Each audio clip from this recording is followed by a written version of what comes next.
안녕하세요. 정교수의 스토리 종교개혁 시간입니다. 1521년 루터 청문회가 열리고 황제의 요구를 거절한 변혁의 장소. 오늘은 1521년에 열린 독일 보름스 제국회의를 소개합니다. 스토테른하임이 루터 개인의 변혁의 장소였다면 보름스는 절대 통치자의 요구를 거절하고 개인의 양심과 성경을 유일한 규범으로 외쳐 새로운 시대를 연 시대 변혁의 장소이지요.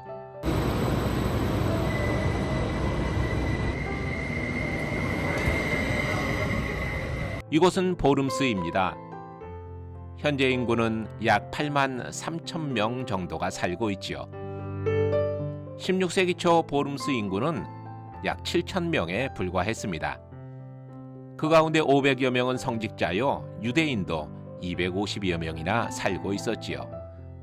유대인 공동묘지는 지금도 남아 있습니다.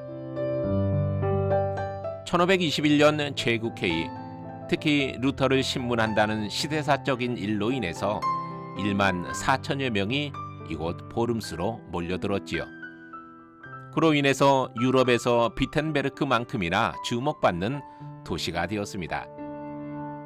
루터는 1521년 3월 황제로부터 제국회의에 출두하라는 편지를 받았습니다. 황제 칼 5세는 1500년에 태어나 19살인 1519년에 황제가 되었지요. 교황 입장에서 보면 루터를 청문하는 것은 불필요했지만 제2에 오른 지 갓 2년째인 황제는 프리드리히 선제후 등 루터 주변에 영향력 있는 제후들의 요청을 받아들일 수밖에 없었습니다. 루터는 4월 2일 보름스를 향해 출발했습니다. 500km가 넘는 여행이었지요. 루터가 소속한 아우구스티누스 수도원 규정에 따르면 수도사는 혼자 여행하는 것이 금지되어 있었습니다. 때문에 요하네스 페첸슈타이너, 니콜라우스 폰 암스도르프, 유스투스 요나스, 페터 폰 슈아벤 등이 루터와 동행했지요.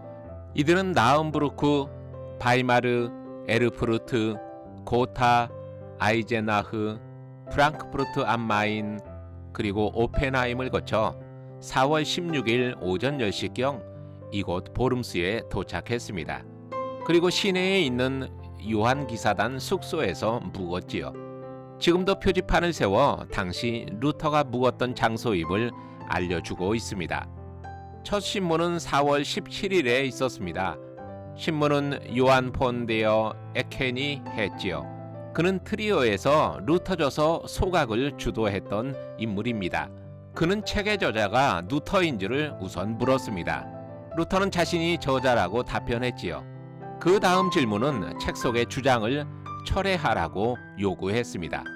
루터는 숙고할 시간을 요청했고요. 황제의 허락도 얻었습니다. 그리고 하루가 지나 루터는 다시 황제 앞에 섰지요. 루터는 자신의 책들이 지닌 성격을 설명한 후 철회할 수 없다는 입장을 분명히 했습니다. 당시 루터가 신문을 받은 장소는 주교 관저였습니다. 1689년 프랑스군에 의해서 파괴되었는데요. 바로 이 공원입니다. 루터가 섰던 자리에 1521년 마르틴 루터는 여기서 황제와 제국 앞에 섰다는 문구를 바닥에 새겨두었습니다. 2017년 종교개혁 500주년을 기념하여 루터의 사건이 인류 발전의 이대한 거보가 되었다는 의미에서 큰 신발을 대체해 놓았지요. 루터는 신문을 마치고 4월 26일 보름스를 떠났습니다.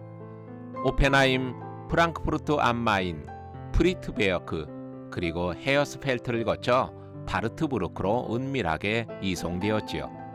황제는 루터를 사악한 이단으로 여겼습니다.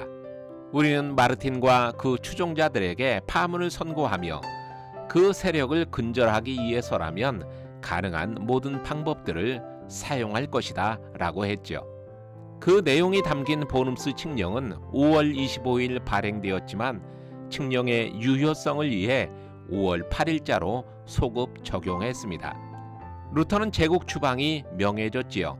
이제는 법적인 보호밖에 있게 되었습니다.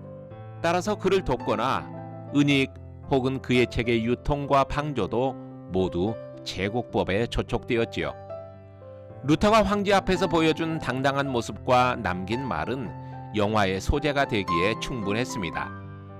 나의 양심은 하나님의 말씀에 의해 사로잡혔습니다. 나는 취소할 수도 없거니와 취소하지도 않겠습니다. 왜냐하면 자신의 양심에 불복하는 것은 옳은 것도 안전한 것도 아니기 때문이지요. 하나님, 내가 여기 있습니다. 나를 도우소서. 아멘. 영국의 역사학자인 토머스 칼라일은 훗날 이 장면을 이렇게 표현했습니다.